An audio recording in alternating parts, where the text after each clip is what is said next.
Verdade, imparcialidade. Começa agora o programa A Hora da Verdade. Apresentação Carlos Frederico Gomes. Olá, amigos, nós estamos iniciando mais um programa A Hora da Verdade na sua TV Mais e na sua TV Litoral. Sua TV Mais, canal 15 da Multiplay, na sua TV Litoral, canal 5 da NET. Olha, hoje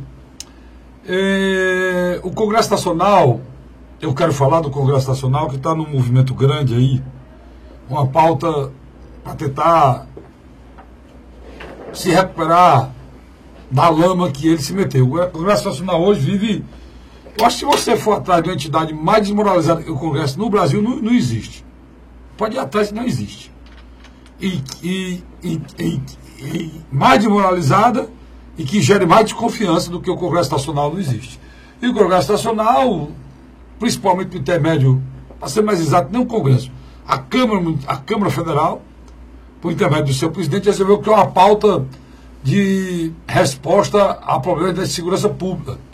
Iniciou terça-feira passada, eles chamam de esforço a trabalho, né? Esforço concentrado a trabalho. Na verdade, eles estão trabalhando alguns dias, né, para tentar votar vários projetos que tem lá há muitos anos, né? Tem projeto, inclusive, de pessoas que não são mais deputados, já saíram, em resposta à insegurança do povo brasileiro. Tudo isso veio à baila nesse momento, porque próximo ano de eleição, o Congresso está no chão, desgastado, votou tudo que tinha de maldade possível e inimagináveis contra o trabalhador, e agora eles vão tentar apostar na amnésia do trabalhador, na amnésia do eleitor, para fazer algumas pautas boazinhas, né, para ver se o trabalhador esquece o que foi feito de mal no passado. Assim também é o governo Temer, né? Ele prepara algum pacote de bondades aí para tentar ver se alivia o que ele fez para trás para não afundar o PMDB. Na realidade, é uma resposta a um mapeamento que foi feito, muito bem feito por sinal, da violência no Brasil, em que foi constatado que foram mortas em 2016 61 mil pessoas, 61 mil cidadãos brasileiros foram assassinados no ano passado. No caso de direito, talvez não seja cidadão, talvez não. Talvez poderia que eles fossem todos cidadãos, se o Brasil tivesse alguma política séria na área social nos últimos 50 anos, e nunca houve, né?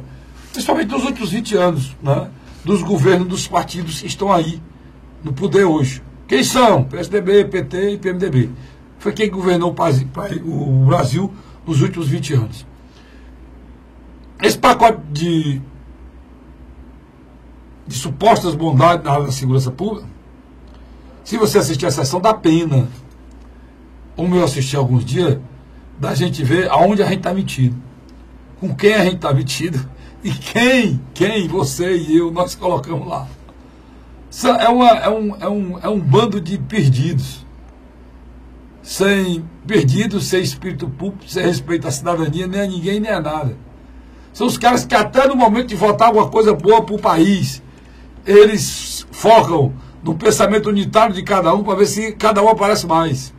Eles são incapazes de um ato de união de união cívica, de união com o espírito público para mudar o país. E nada, eles são capazes de fazer um pacto, eles são capazes de tomar uma decisão que seja realmente benefício do povo brasileiro sem interesse. Você tem ideia? O tal Centrão que tem lá não está querendo votar o pacote da segurança pública, enquanto o ministro Antônio Embaçaí, né? Embaçaí foi demitido, que é do PSDB, que o Centrão quer, porque quer que os 4 ministros do PSDB sejam demitidos. E o pacote de maldade, de novo, está sendo usado por cima de um pacote de bondade. Ou seja, nós vamos usar essa pauta da segurança pública para forçar, para a gente poder votar. Não é uma pauta do governo. Essa pauta é da Câmara. Essa pauta, a ser mais exato, é do presidente da Câmara, que está querendo se sobressair durante esse período. Ele está presidindo a Câmara. Aí aprovaram lá, mas não quer dizer nada. acabaram com a progressão de pena para assassinos de policiais. O assassino de policial não teria direito à progressão de pena, foi condenado a 10 anos, 10 anos, 20 anos, a 20 anos e acabou-se. Não sei se isso é constitucional, só lá na frente vão dizer. Estão tentando ver se bloqueiam de forma oficial, tá aí uma notícia boa. Aquilo que o governador Camilo Santana tentou aqui, ninguém entendeu. Né? E agora estão tentando fazer de forma oficial, obrigar, por força da lei, as operadoras de celular no país bloquear os sinais aonde tem presídio. Isso por força da lei, uma lei federal. E muitas outras coisas estão discutindo lá que eu não sei se vai aprovar. O que eu sei é que se tem uma urgência urgentíssima no nosso país é terminar o ano de 2018. Tá doido, Cacete? Tô não. O meu sonho, nunca pensei em dizer isso. Nós não terminamos nem 2017, aqui termina em 2018, cara. Para ver se muda alguma coisa, tira esse Congresso que está aí, é insuportável. Você assistiu 1 minuto, esse Congresso está aí. É degradante você ver o seu país na mão de canalhas, verdadeiros canalhas, que botam os interesses pessoais dele acima de tudo e de todos. Como a gente conseguiu, meu amigo Luiz, ele está indo para a conversa, eleger tanta gente ruim, mano. Como a gente conseguiu eleger tanto canalha no canto só, Luiz? Eu estava vendo aqui o seu blog, né? Você fez um artigo na última terça-feira, né? Privatização e expoliação, né? Ou expoliação, né? Lê aí, você que é a capacidade. Mostrar aqui para. Aqui, ó, aqui só uma. O Luiz, obrigado Luiz, pela lembrança do blog, tá? Só para você ver aqui, ó, o blog do CassioDirico.blogspot.com. Aqui estão as matérias, aqui do lado tem essa setinha vermelha, que você apertar aqui, você vai direto para esse programa aqui, que eu estou assistindo com você. Que você está assistindo aqui na TV Mais, ou na TV Fortaleza, ou na internet. Você assiste também no blog, você entra direto. Verdade. Tá aí, no blog do CassioDirico.blogspot.com. Imediatamente aqui, ó. Certo? Então, na realidade é uma plataforma multimídia, né? Porque nós estamos tentando melhorar, um companheiro amigo meu aí, que tem um problema no computador, nós estamos tentando melhorar o negócio, né? mas vai dar certo. Mas essa matéria aí, Luiz, é especificamente falando... Eu vou dar uma lida rápida. Lê aí. Privatização ou expoliação. Michel Temer irá mandar para o Congresso um projeto de lei privatizando a Eletrobras. Será o início de um processo de entrega ao estrangeiro de empresas estatais e bancos. A maior empresa brasileira, a Petrobras, já está sendo fatiada e vendida aos poucos. Na realidade, o que está em curso não é um processo ideológico neoliberal de Estado mínimo. Não, oxalá que fosse isso. É sim um enriquecimento ilícito de membros do governo e do Congresso com esquemas de porcentagem e propina durante as privatizações e, ao mesmo tempo, atender os interesses do mercado internacional responsável por este governo entreguista e corrupto. Cara, se eu nunca conhecesse, eu jurava... Eu era de esquerda? É. Cara, mas eu deixei bem claro aqui, ó, você não entendeu. Porque até o nacionalismo está visto de forma errada. Eu posso até ser chamado nacionalista, mas de esquerda, também extremista não. Mas o nacionalista também é da direita. Aqui eu tô falando, quando eu digo que a maior empresa brasileira foi fatiada e tal, aí eu digo... Aí eu boto aqui, ó, está sendo fatiada e vendida aos poucos. Na realidade, o que está em curso não é o processo ideológico neoliberal de Estado mínimo. Que a direita brasileira, ela só entende como projeto de poder se for esse projeto de poder. O único partido que tem ideologicamente esse conceito de Estado mínimo aqui é o DEM. Né? O DEM. Que é os democratas. É o democrata. O tipo PFL. No caso, que é o Estado mínimo, para você entender. É quando a participação do Estado, a intervenção do Estado é mínima. É mínima. O poder público se preocupa só exatamente com a área de educação e saúde, se é que se preocupa, né? E o mercado é livre, quase tudo é privatizado, inclusive a própria saúde. Tudo né? É possível. Tudo é privatizado. Ou seja, se vende tudo estatal, as estradas são controladas por o pedágio, não sobra nada. Os portos. Os portos, aeroportos, tudo é privatizado. Esse é o Estado mínimo, que não resolveu o problema em muitos cantos em nada. Não resolveu em países desenvolvidos, imagine em países subdesenvolvidos como o nosso. Não, cara, não. Argentina, nem desenvolvimento, não. Pois é, vários outros. Então, eu lembro aqui, esse pensamento ideológico, econômico ideológico, que é esse pensamento neoliberal, o liberalismo não é uma coisa tão feia, não. O neoliberalismo já é uma coisa muito extremada. E do Estado mínimo, em que, ideologicamente, você acha que tudo deve ser vendido, mas não é isso aqui, não.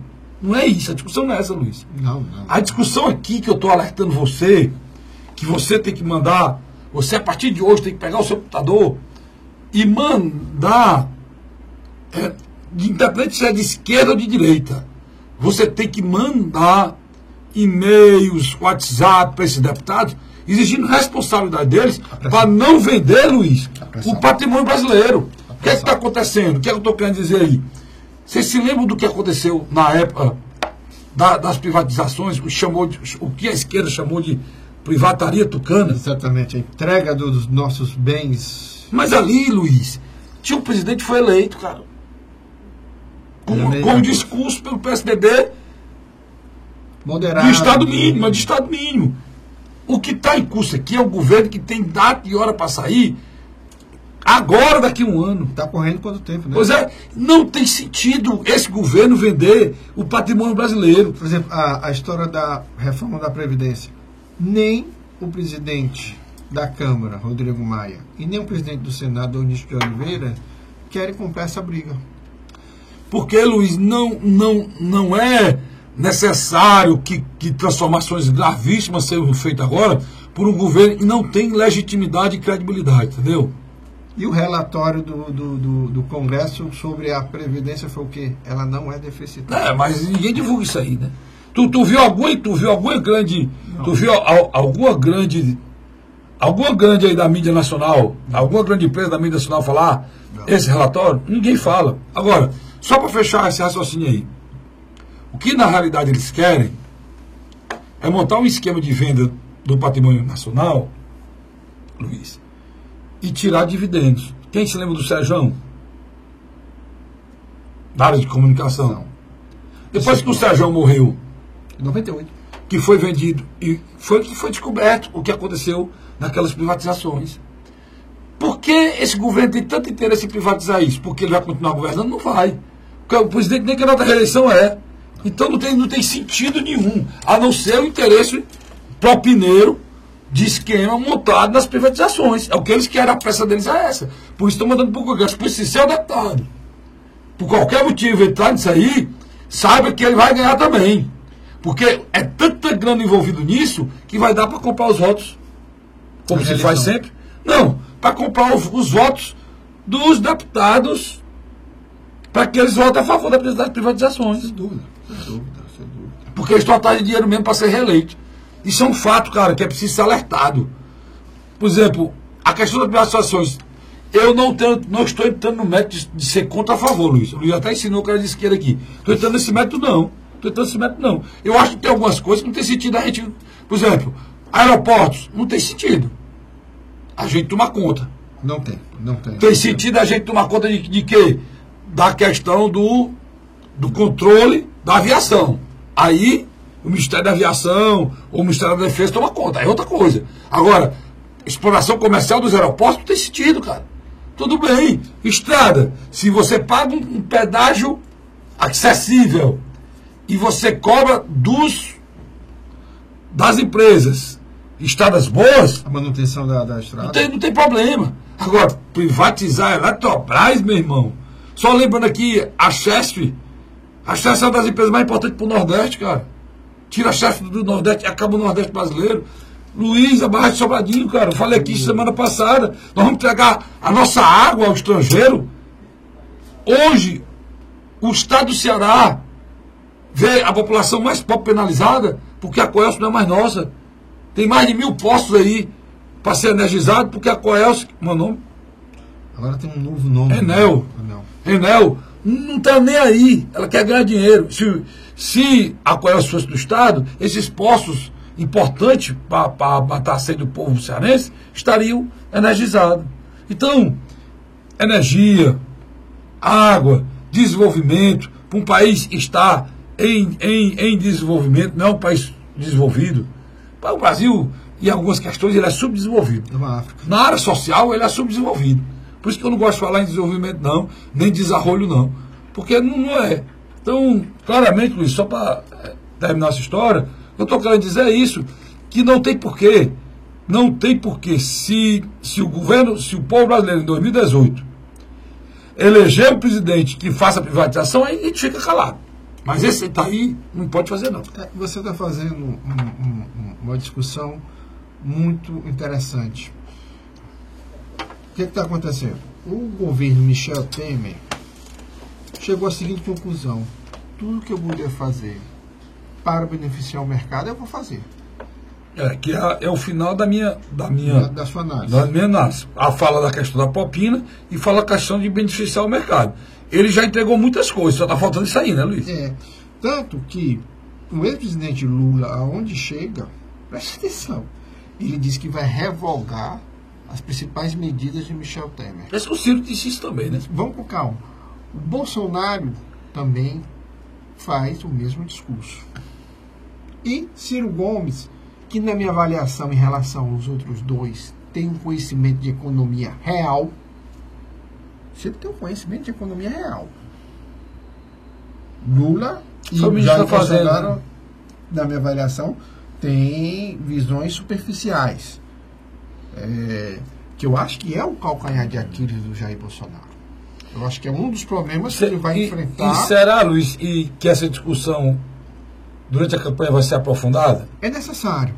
Os debates vão fazer isso? É necessário a discussão sobre a economia. Se isso acontecer, o Ciro vai ter um crescimento ele e Geraldo Alckmin. Ele e Geraldo Alckmin.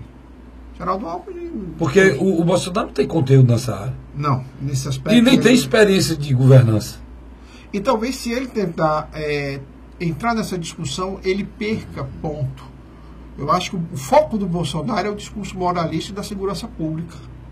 Que é um grande problema. O discurso do Lula é a questão da continuação das políticas de redistribuição de renda para as camadas mais pobres. O discurso do Lula é o Temer, pô. Também. É o Temer. O discurso do Lula é desfazer as maldades que o Temer fez. O Lula não tinha discurso disso. Já te disse isso. O Lula era um político enterrado, completamente enterrado. Talvez tinha só as cinzas. Se o senhor Temer tivesse assumido, tivesse tentado organizar o país sem perseguir a população mais pobre como ele fez.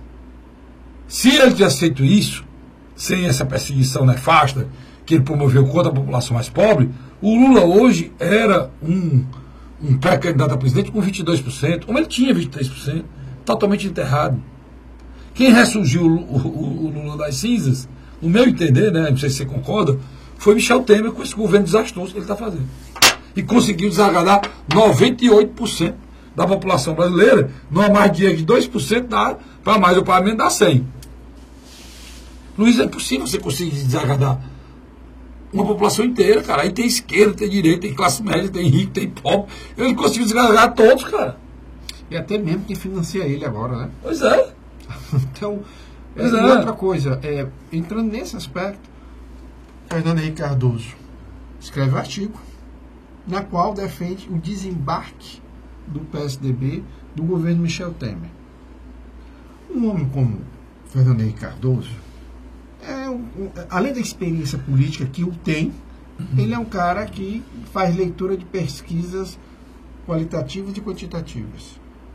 Essa união PSDB e PMDB é nefasta, é ruim.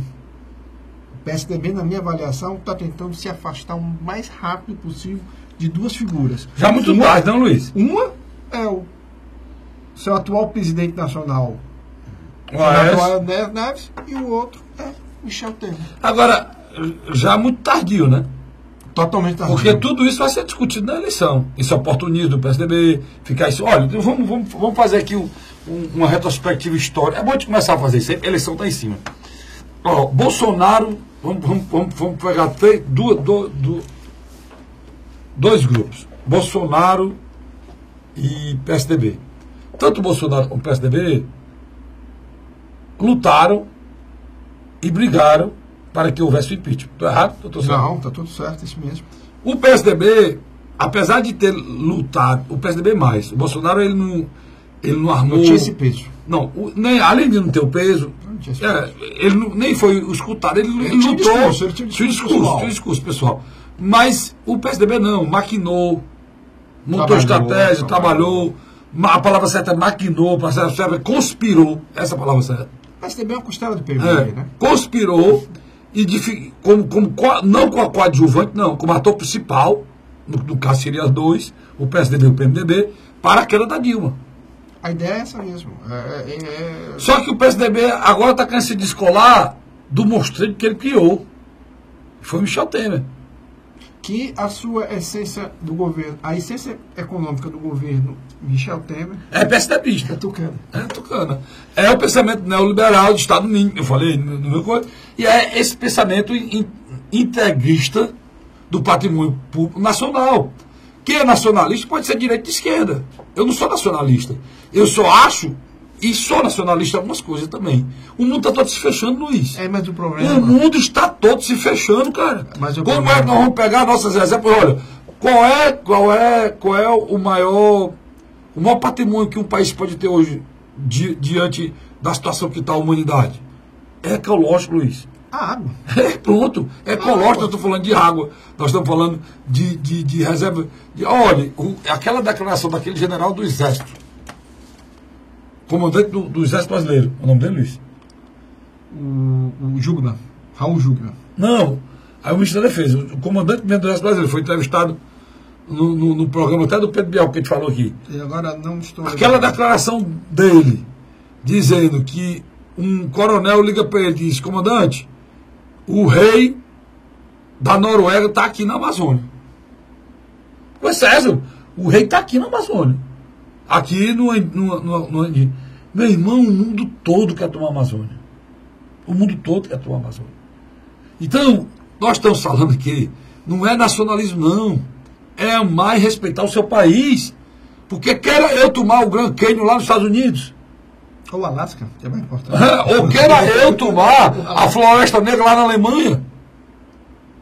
Ou queira eu me apossar. A Patagônia da Argentina. A Patagônia da Argentina. Então, é o natural. O que esse governo está fazendo é pegando... Por quê? Porque eles vão morrer, cara. Esses caras vão morrer. Eles estão pensando no imediatismo da vida deles. E eles têm a caneta na mão. Felizmente. E essa caneta na mão dá possibilidade para eles serem trilionários, entregando o país a essa cambada de explorador que tem no mundo aí, que é esse mercado que é endeusado pelas televisões brasileiras. Endeusado. E esse é o maior problema do país. Um país que paga 1 trilhão de juros da dívida a esses canalhas, esses malandros. E é o mesmo país que não gasta 400 bilhões com educação e com saúde, meu irmão. O país desse está doente. O país desse está doente. Pega 1 trilhão, Luiz. Gasta aqui com saúde e educação, Luiz. É verdade. Faz uma diferença enorme. Pega 1 trilhão que gasta aqui com a necessidade básica do povo brasileiro. Para ver se a gente a gente passaria a viver como cidadão norueguês, como cidadão da Dinamarca, né? Bastava só se ele investisse em segurança pública. Nesse momento. Vamos lá para o segundo bloco. E por que é que não investe? Porque não tem dinheiro. Na realidade... E por que não tem dinheiro? Porque o dinheiro brasileiro é canalizado de forma imoral, vergonhosa... Para o submundo da corrupção. Não é submundo da corrupção, não. Eu não estou falando nem de corrupção. Para pagamento de um juro, usar a palavra do presidente BNDES, pornográfico. Né? O presidente BNDES usou essa mesma palavra. Sai daí não, eu volto já já. É um instante só. A Hora da Verdade.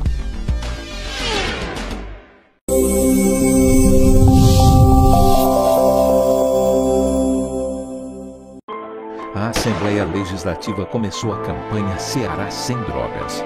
A discussão vai ser levada para todo o estado, prevenindo a população e buscando soluções para resolver o problema. Participe da campanha. Juntos ficamos mais fortes para combater essa verdadeira tragédia que destrói famílias, futuro e muitas vezes a própria vida. Ceará Sem Drogas, uma luta de todos nós. Assembleia Legislativa do Estado do Ceará. José de Arimateia, Uruoca. Acordo 8 horas, 9 horas, aí carrego o carro e vou lá pegar água. Aí sai distribuindo os comércios. Estrada dessa, ó, para gosto de você andar, ó. Você não gasta pneu, tem economia no bolso e anda rápido. Sertanejo pega uma estrada boa, fica feliz, fica contente. Assim como o trecho que liga Uruoca a Martinópole, o governo do Ceará está fazendo mais de 1000 quilômetros de estradas mais importantes da vida de muita gente. Governo do Ceará.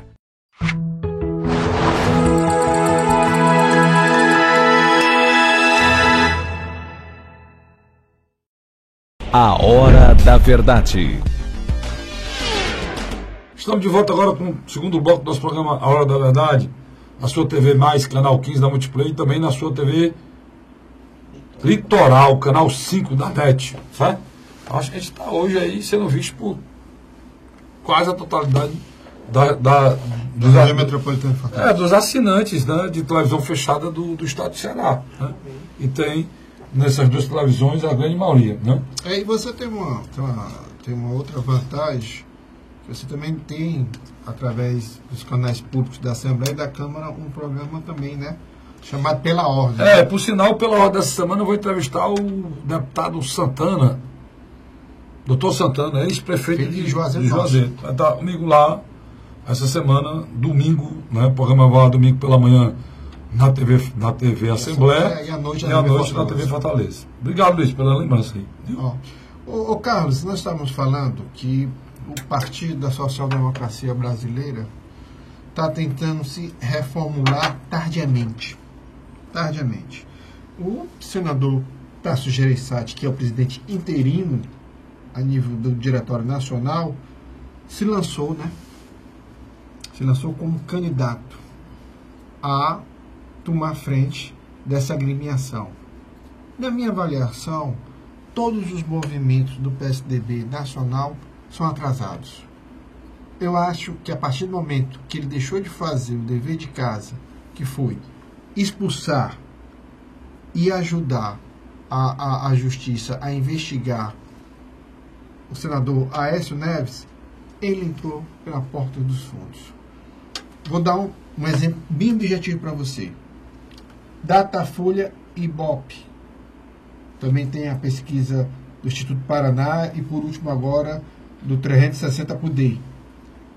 Os números sobre a corrida presidencial são diferentes, mas tem um número que é impressionante, parecido. Qual? A rejeição do PSDB em alguns aspectos hoje é maior do que o do Partido dos Trabalhadores. Isso demonstra o quê, Carlos Frederico? Na minha avaliação, Geraldo Alckmin já sente isso quando é forçado a lançar a sua pré-candidatura presidencial, coisa que ele não queria agora, só queria no começo do próximo ano. Ele começa a se movimentar, mas ele nota que o eleitor fiel ao PSDB se deslocou ou para votar no Jair Bolsonaro ou numa opção de não escolher ninguém agora. Se abster ou votar branco, nulo. Quer dizer, isso é uma demonstração clara e objetiva que o PSDB pode até fazer essas mudanças paliativas, mas eu acho que o estrago já está feito. Está feito. Mas você acha que o senador Tasso Gereissati assume a presidência do partido, né? É difícil, porque o concorrente dele é o governador de Goiás. E Marcos Perillo está numa série de situações meio vexatórias. Desgastado. Eu acho que dificilmente haverá um consenso interno. Tasso tem apoio do que nós chamamos cabeças pretas, né? Que é a ala mais jovem do partido. Ele teve apoio agora do Fernando Henrique, nesse comentário que você fez. E eu acho que essa coisa do Tasso contra o Aécio agora para assumir a presidência, tardia, já é assim como resposta à grande besteira que ele fez em votar aquilo, né, Luiz? Em votar aquilo. O Tasso era para ter votado aquilo. Eu concordo com você. Eu acho que pela magnitude dele, pela história porque dele... se você você se diz cristão e faz tudo por Deus e é uma pessoa fervorosa, um cristão fervoroso, e é uma pessoa que defende as suas ideias, e na hora que chega a decisão, ou você fica com Deus, você deixa Deus, você corre com a cela e abandona Deus. Foi o que o Tasso fez com o que ele pregou a vida toda, cara. Pregou a vida dele, dignidade, caráter, acima de qualquer coisa, e na hora que foi para ele tomar a decisão, primeira vez que ele teve que tomar uma decisão séria em relação a um mau caráter, a um corrupto, sair com aquela desculpa, Luiz, isso aí foi esfarrapada, cara. Aquela desculpa foi que ele colocou que não podia deixar abandonar o companheiro de partido. Não, que não era julgamento de mérito, não sei o que, essa fiada. Duas vezes o Conselho de Ética do Senado impediu o julgamento do Aécio. Se o Senado quisesse ter afastado o Aécio, o Senado tinha, sem a decisão do Supremo. O Supremo só agiu porque o Senado não tomou a decisão que deveria ter tomado. Como tomou com o Delcídio Amaral, e o Tasso aplaudiu e brigou para ser tomada. Quer dizer, 2 pesos, 2 medidas. Eu faço o que eu digo, mas faço o que eu faço. Quer dizer, terrível. Foi muito ruim. Muito ruim. E eu acho que o Tasso está tentando aí com essa história do PSDB, de dizer que o senador Aécio serve para ser senador, mas não serve para ser presidente do partido dele. Isso aí está tentando ver se recupera, né, do desgaste terrível que ele sofreu, né? Ou vou dizer uma coisa para você. A gente discutiu aqui há um tempo atrás que o senador Aécio, o senador Tasso, era uma ameaça à candidatura do Camilo. Não sei se hoje seria uma ameaça à candidatura do Camilo, não. Mudou o cenário, eu concordo com você. Hoje não sei se hoje seria, não. Na grande realidade, se você analisar... Os senadores cearenses estão muito desgastados, né, Luiz? Hoje os três. Todos os três. Por motivos diferentes. O Pimentel apagado, né? Sabe que não tem condição de ir por reeleição e está terminando o mandato dele ali, igual como o Massa está deixando a Fórmula 1, não tem outro jeito, não tem como renovar. Só pedir um parênteses, não tem nenhuma mácula na ficha dele. O Tasso, que estava muito bem, e poderia ter ficado melhor ainda, se tivesse segurado na cabeça o que pensa, ou se realmente ele pensa aquilo, tivesse tido a coragem, se ele chamar a dizer não tinha como votar a favor dele, mas não fez. Isso foi muito ruim. Você viu comigo? Se você não viu, entre lá, bote resposta de Tasso e veja os comentários abaixo disso. Né? Na página dele, tanto no Facebook como na página do PSDB. Do PSDB. Também no Facebook do Ceará. E o senador Eunício, que foi citado várias vezes em vários escândalos, e o desgaste do governo Michel Temer. E teve que aceitar, emplacar e defender coisas ainda defensáveis contra o trabalhador, justamente por ser presidente do Congresso, no momento desse governo péssimo aí, que é esse governo do Michel Temer. Né? Eu, por exemplo, vou mais adiante. Eu acho que o maior bloco de oposição do Estado do Ceará, que era para ser PSDB e PMDB, eu acho que esse bloco se desfez. A oposição, que há um ano atrás era fortíssima, a gente discutia aqui. Quase ganhava Fortaleza. Até a dificuldade, pois quase ganhava o de Fortaleza. Hoje, Luiz, está praticamente diluída, Luiz. Ela está diluída. E o que existe, o pouco que existe ainda é desunido. O presidente, o senador Eunício de Oliveira e o líder da minoria na Câmara e deputado federal para o Estado do Ceará e ex-presidente do PT, José Nobre Guimarães, se sentaram, estão conversando. O Ceará é um dos 5 estados onde PT e PMDB podem sair junto. Quer dizer... Isso é vergonhoso, Luiz. Sem dúvida. E do outro lado, você tem um Tasso Gereissati, que, na minha avaliação, ficou no meio termo, nem se diz um apoiador de Camilo Santana e nem se diz um crítico. A posição dúbia, até ele está na posição dúbia aqui no Ceará, terrível. Igual a mesma posição dúbia em relação ao governo federal. O governo federal, como é que o Tasso pode falar, o Fernando Henrique pode falar e se desligar do governo? Que ele tem as principais figuras dele. São Ibaçaí e companhia. Ibaçaí, aquele rapaz é ministro da cidade, que é um dos maiores orçamentos do Ministério da Cidade. É o maior orçamento. Dependendo para educação e saúde só. Aí tem aquela figura daquele ministro das Relações Exteriores, que é uma figura de escola do partido, Aloysio Nunes, senador da República por São Paulo. Aí esse povo quer fazer parte do governo, ao mesmo tempo não quer receber o ônus, quer receber o bônus, não quer receber o... Rapaz, é muita patifaria, Luiz. É falta de bom senso também. É um partido que a gente admirava. E aí a decepção é maior ainda, né? Porque é um partido que há bem pouco tempo atrás teve mais da metade da população votando num homem só desse partido.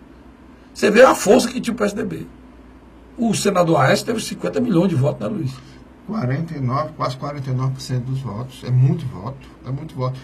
Agora, Carlos, a grande verdade é que no estado do Ceará você tem um governador que a dificuldade dele não é de arranjar aliado, não. É de como atender os pedidos dos aliados. É muita gente num palanque só. É um palanque que pode desabar por excesso de peso. Mas o governador, na realidade, ele vai abraçar todo mundo, né? Ele não pode querer agradar todo mundo. Né? Porque se ele for querer agradar todo mundo, ele não governa no próximo mandato.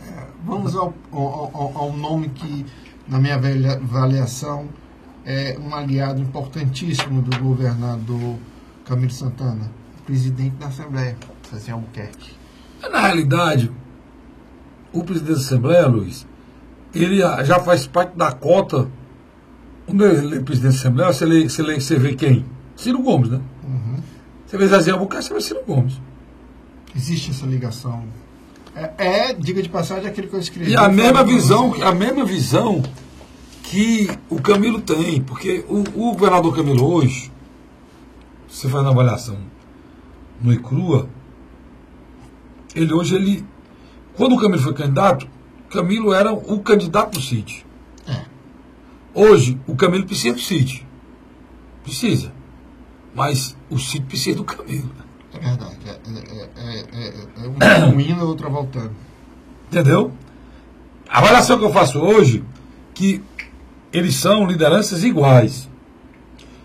Pelo poder e pela caneta na mão, eu acho que hoje o Camilo, como liderança, é maior do que o Cid. Mas, por outro lado, o Camilo tem uma coisa que poucos governadores tiveram. Um presidente tão leal como o Zezinho. O Zezinho é de uma lealdade. Camilo Santana, porque espetacular. A lealdade que o Zezinho tem ao Ciro e ao Cid é a mesma lealdade que ele tem ao governador. Eu também vejo por esse aspecto. Agora, o que eu estou querendo falar, Luiz, e aí é importantíssimo a gente falar isso, e já você tocou no assunto. O governador Camilo se formou contra o governador Camilo quando ele assumiu o governo do Estado, o que a gente poderia chamar de tempestade perfeita. Sem dúvida. O que você está falando, Cássio? Eu estou falando da maior seca da história do Ceará. De avaliação de seca. As maiores secas do Ceará começam de 15 a de 58 e a de 83.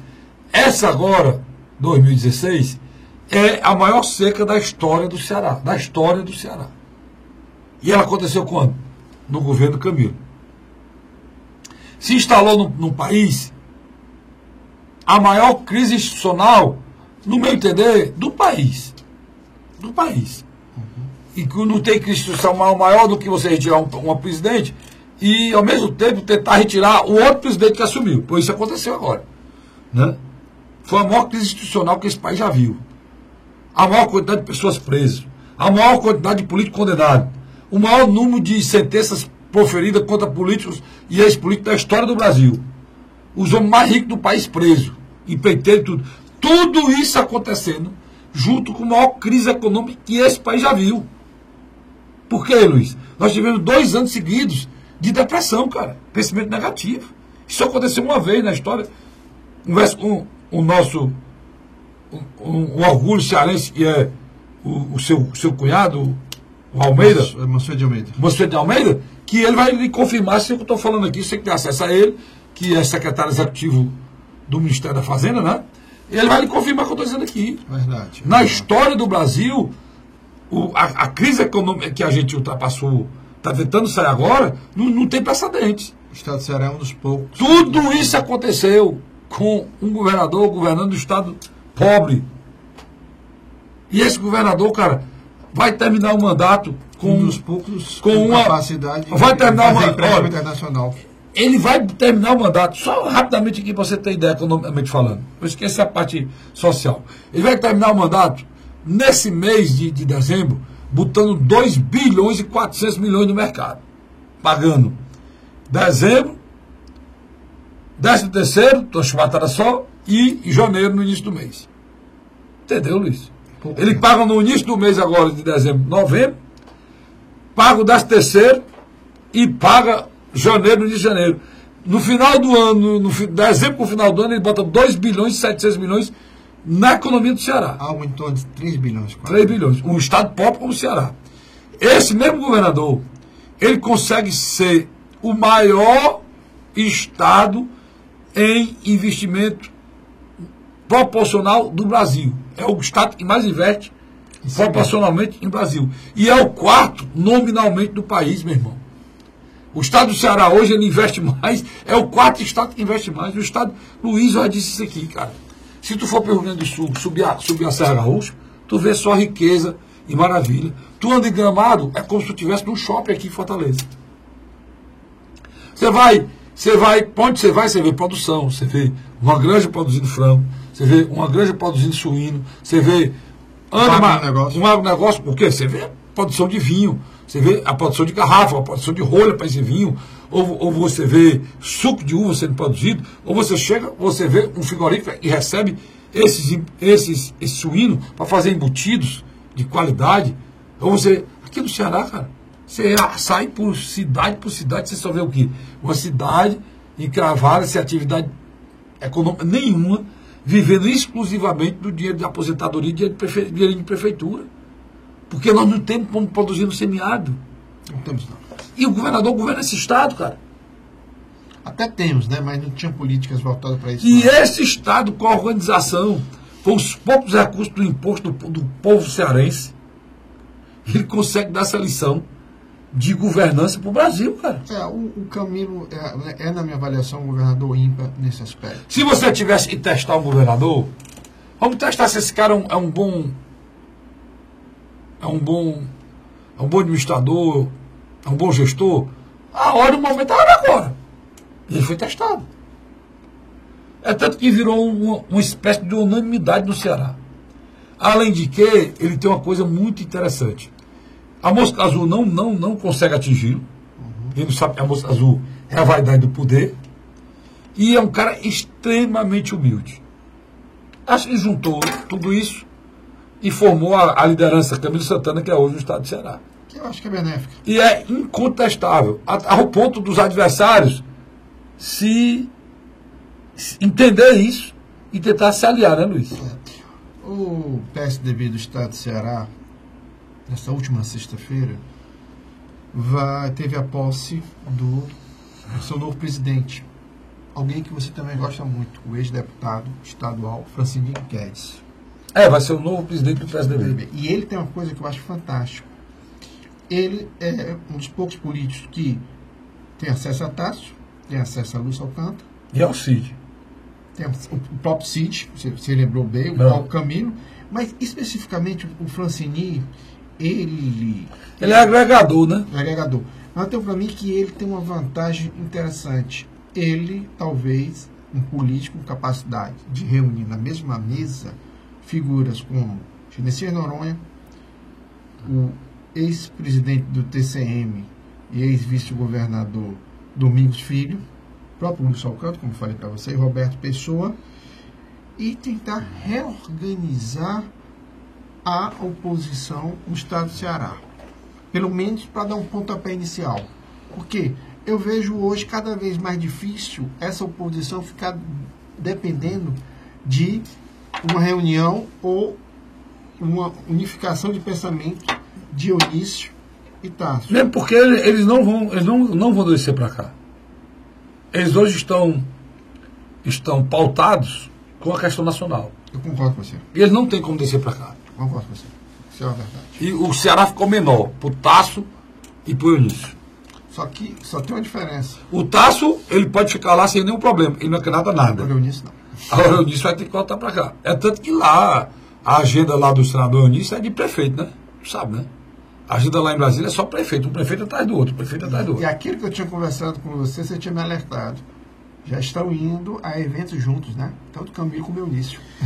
Olha, eu sei que essa pauta, eu vou até falar sobre isso aqui, até antes de eu sair, você falou no Domingos Filho, e eu me lembrei de uma coisa que eu vi nas redes sociais, um tratamento que deram ao Domingos Neto aqui no aeroporto. Aquilo ali é canalice, viu, pessoal? Vamos falar no próximo bloco, que eu acho que é um bloco. Aquilo ali é canalice, que não pode fazer com aquele rapaz com aquilo, não.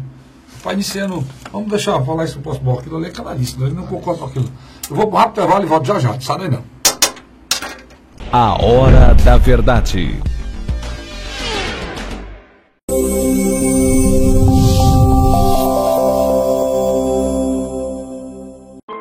A Assembleia Legislativa começou a campanha Ceará Sem Drogas. A discussão vai ser levada para todo o estado, prevenindo a população e buscando soluções para resolver o problema. Participe da campanha. Juntos ficamos mais fortes para combater essa verdadeira tragédia que destrói famílias, futuro e muitas vezes a própria vida. Ceará Sem Drogas, uma luta de todos nós. Assembleia Legislativa do Estado do Ceará. José de Arimanteia, Uruoca. Acordo 8 horas, 9 horas, aí carrego o carro e vou lá pegar água. Aí sai distribuindo os comércios. Estrada dessa, ó, para gosto de você andar, ó. Você não gasta pneu, tem economia no bolso e anda rápido. Sertanejo pega uma estrada boa, fica feliz, fica contente. Assim como o trecho que liga Uruoca a Martinópole, o governo do Ceará está fazendo mais de 1.000 quilômetros de estradas mais importantes da vida de muita gente. Governo do Ceará.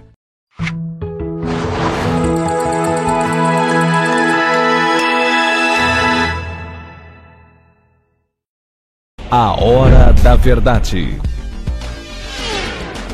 Estamos de volta agora com o terceiro e último bloco do nosso programa A Hora da Verdade, na sua TV Mais, canal 15 da Multiplay, e na sua TV Litoral, canal 5 da NET. Certo? Então você vê, além de você assistir o programa do blog do Cássio Federico.blogspot.com, tá aí, blog do Cássio Federico.blogspot.com, você assiste o último programa que foi exibido na televisão, você assiste sempre, né? Se não der problema no computador do Vicente, assiste sempre esse programa. Logo depois ele é exibido na TV Mais, né? Ou na TV Litoral. E eu falava, Luiz, num bloco anterior, quero falar sobre isso, importante me lembrar sobre isso, de uma postagem de um... Porque, rapaz, vocês vão conseguir o quê? Constrangendo um deputado daquela maneira no aeroporto. Não está certo não, Luiz. O Domingos Neto estava no aeroporto Pinto Martins, uma cidadã gravou, falou palavras impróprias para ele, causando um lixamento virtual. A partir do momento que aquela pessoa compartilhou e outras pessoas compartilharam, o que passa? Passa a ideia de que o Domingos Neto é um deputado que não tem nenhuma responsabilidade com o povo e tal. Pequeno detalhe. Domingos Neto responde algum processo? Não tem, justamente por isso. Ele não tem o processo, ele não está em Lava Jato, tem nada disso. Ele é deputado que assumiu as posições dele lá e acabou. Diga de passagem, foi da bancada do Estado do Ceará, um dos deputados, não são mais novos, mas assumir lideranças de bancadas em Brasília. Atuantes. Isso é aquela coisa que eu disse para ti uma vez, até em relação ao Danilo Forte, que são deputados atuantes, respeitados no Congresso Nacional, que têm uma qualidade legislativa muito boa, que é o Domingos Filho, Domingos Neto e o Danilo, mas que são deputados que estão pagando um preço muito alto. Posso botar um terceiro nome, se você permitir? Paulo Henrique Lustosa. O Pobre Genesias cresceu muito lá dentro. Mas estão pagando um preço alto, não foram citados em processo nenhum e tal, mas estão pagando um preço alto. Fechamento midiático. Por apoiar um governo desmoralizado. Agora, esse é o problema. E que é comprovadamente corrupto, né? Que eles não eram para apoiar. Né? Mas quero lembrar que outros deputados aprovaram o governo Lula e o governo Dilma e também foram corruptos, e nem por isso quer dizer que eles participaram do roubo. Sem dúvida. Tá certo? Então estou fazendo uma avaliação por justiça aqui. Tá certo? É importante fazer isso aqui. E até falar que, quando eu falei do Domingos Neto, eu me lembrei do pai do Domingos Filho, que aí a questão da vaidade, Luiz. Uhum. A vaidade tirou do páreo com problema uma grande liderança que é Domingos na minha opinião. Domingos Filho é assim. Domingos Filho, a grande liderança, o cara conseguiu ter 20, 30 prefeitos, uma liderança crescente, o cara que veio de baixo, de uma pessoa rica, abastada, e que conseguiu ser presidente da Assembleia, conseguiu eleger o filho da deputada federal. Foi vice-governador. A vice-governador, a mulher deputada, prefeita de Itauá. Aí a vaidade, né? Aquela história de querer ser candidato a governador, aquela mosca azul, né? Faz com que o cara destrua Toda uma história. toda a história, né? Uma história cavada por ele, com luz própria, que eu respeito muito isso, sabe, Luiz? Uma coisa, eu estava conversando com um amigo meu sobre isso, na Assembleia essa semana. Uma coisa que o vídeo falava, é um tatu em cima de um toco. Você nunca vai ver um tatu em cima do toco. Você está olhando para mim ali. A não ser que alguém bote o tatu lá. Outra coisa são lideranças que chegaram no alto, cavando, trabalhando, lutando. Domingos Filho é um desses, cara. Sem dúvida. Que merece o respeito da gente por isso. Diferente de pessoas que conquistaram alguma coisa por causa de padrinho. Eu sou uma pessoa que tem uma relação muito ruim com padrinhos. Os meus padrinhos e parentes, eles até que me deram empurrão, mas empurrão foi para me cair. Deve ser do empurrão de um parente, me deram empurrão para me lascar. Mas graças a Deus eu estou aqui com vocês, estou tocando minha vida sem depender deles para coisa nenhuma, entendeu? E não estou atrás, eu só quero que não me dê mais nem empurrão para me lascar mais, para me ajudar, né? Porque disse que todo político precisa de um empurrãozinho. Né? Desde no início da minha vida pública, que eu tentei ainda, deram empurrão para me lascar, mas graças a Deus eu não. Você está vivo. Estou vivo aqui sobrevivendo. Mas é importante a gente falar isso, né? Por outro lado, né, Carlos Frederico, uma coisa é certa. Nós vamos ter, em 2018, um cenário atípico no estado do Ceará. Por que isso? Porque o segundo colocado a nível nacional, Jair Bolsonaro, literalmente, só tem no estado do Ceará um grupo de voluntários, na qual eu vou pedir licença aqui para mim fazer a citação do Heitor Freire. Heitor Freire? Não, Heitor Freire. Heitor Freire.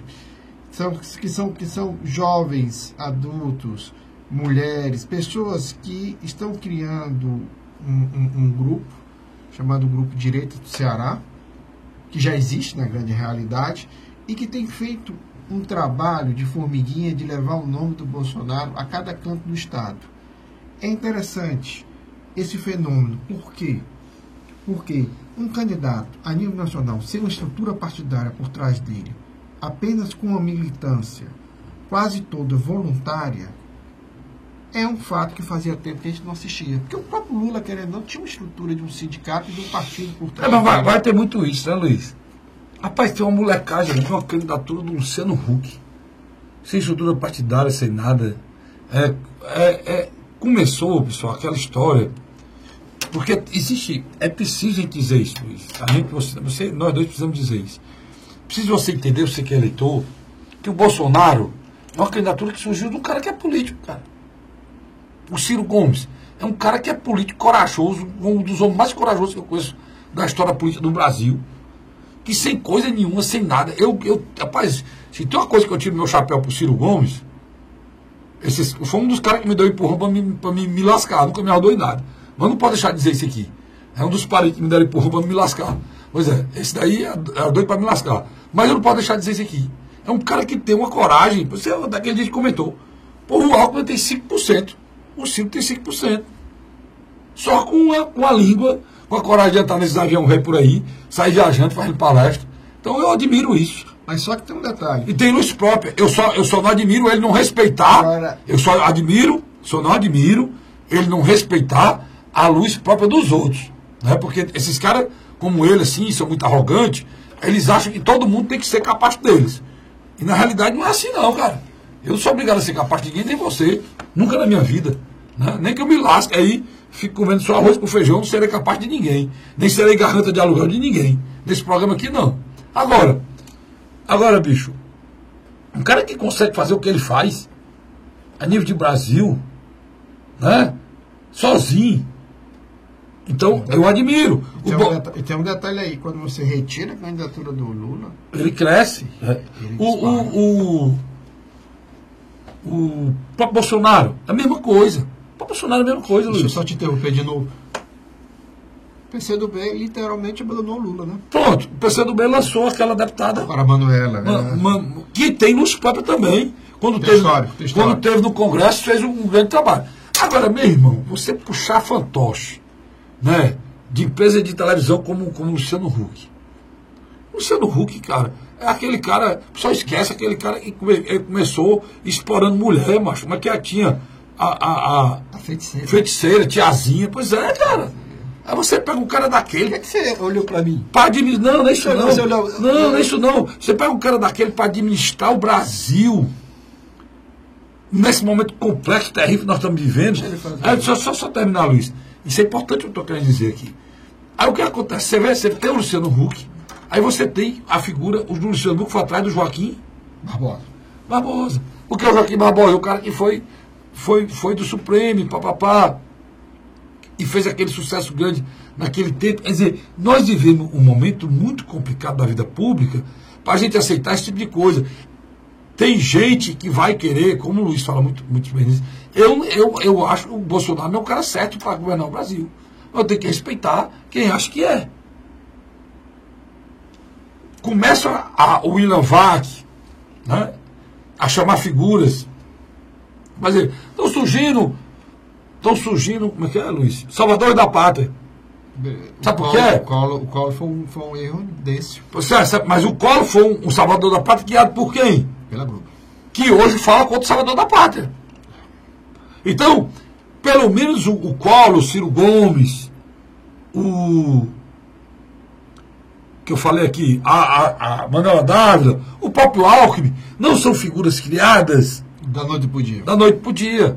Ou figuras conhecidas como o Luciano Huck, ou o Silvio Santos. O Silvio Santos. O Luciano Huck é o Silvio Santos. Naquele tempo, você lembra? Deixa eu só lhe interromper. O paulista está caindo na real em relação ao João Dória. Que eu falei aqui. Desde o começo do ano eu falei aqui. Que é um fake, é um cara criado mediaticamente. Isso não está certo, meu irmão. Isso não está certo. As formações, as pessoas têm que ter alguma ideologia para querer governar esse país. Por exemplo, eu acho que o Bolsonaro não tem experiência necessária para governar esse país, minha opinião. Mas o Luiz já não pensa assim, vamos supor. Ou você que está aqui olhando para mim não pensa assim. Ou você não pensa assim. Porque você acha que o Brasil precisa de um cara forte que diga que o cidadão brasileiro não pode mais ser mandado e humilhado por bandido. Então quem é que tem esse discurso do Brasil hoje? Quem é? É o Bolsonaro. Eu respeito ele por isso, cara.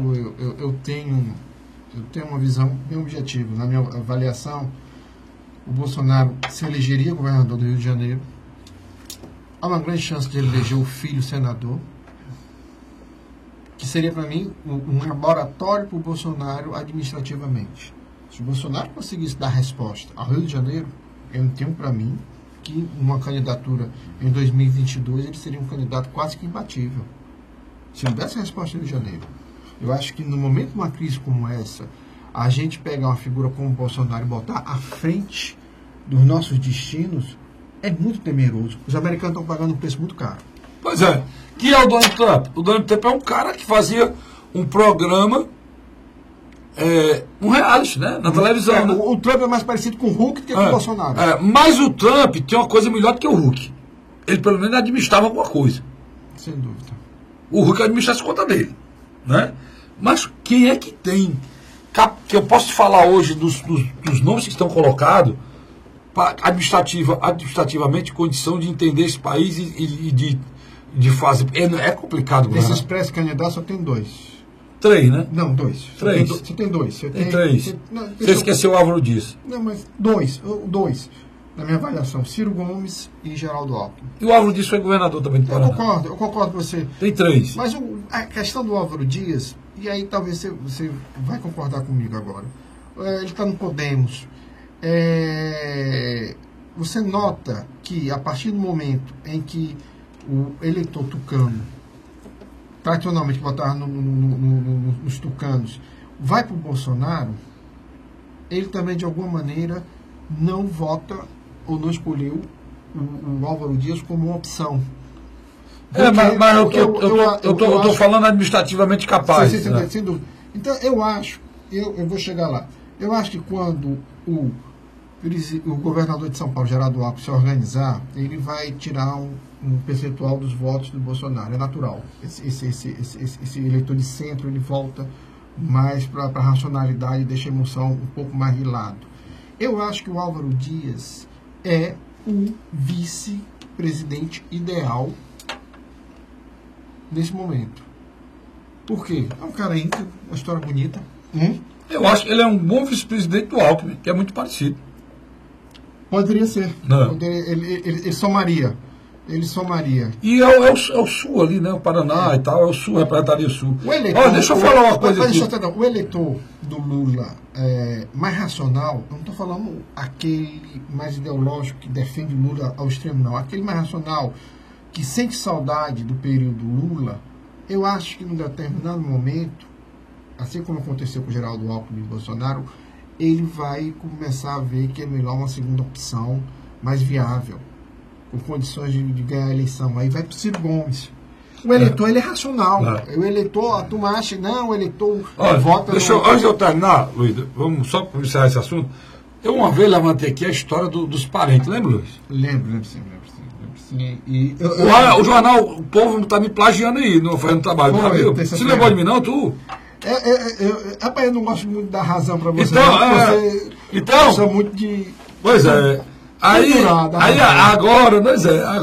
Agora, o jornal O Povo foi um levantamento dos políticos, filho de políticos, sei o que.